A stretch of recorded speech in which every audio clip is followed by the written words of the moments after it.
కాలమే సమాధానం చెబుతుంది. ఎవరో ఏదో అన్నారని, ఎవరో ఏదో నిన్ను హేళన చేశారని, ఎవరో ఏదో నీతో దురుసుగా ప్రవర్తించారని, ఎవరో ఏదో నీపై ద్వేషం, కోపం పెంచుకున్నారని నీవు ఏమీ బాధపడాల్సిన అవసరం లేదు. ఒకటి గుర్తుపెట్టుకో, అన్నిటికీ కాలమే సమాధానం చెబుతుంది. అప్పటిదాకా మౌనంగా ఉండు, కాస్త ఓపిక పట్టు, ఓపికతో ఉండు. మీకు తెలియని విషయం ఏమిటి అంటే, మౌనం చాలా ప్రశ్నలకు సమాధానం. మౌనంతో మనం సగం విజయం గెలిచేయవచ్చు.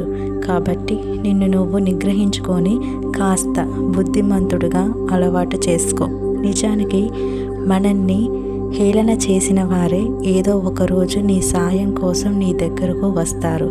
ఎవరో ఏదో అన్నారని, నిన్ను చెడుగా ఎదుటివారికి చెబుతున్నారు అని బాధపడకు. అలాంటి వారికి భగవంతుడు శిక్ష వేస్తాడు.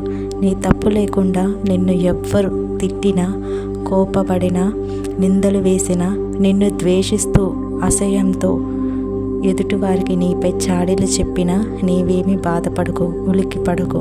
మౌనంగా కాస్త ఓపిక పట్టు. అలాంటి వారిని కాలం తప్పకుండా శిక్షిస్తుంది. ఇది ఆ శ్రీకృష్ణ భగవానుడు భగవద్గీతలో చెప్పాడు. దేవుడిపై నమ్మకంతో ఉండు.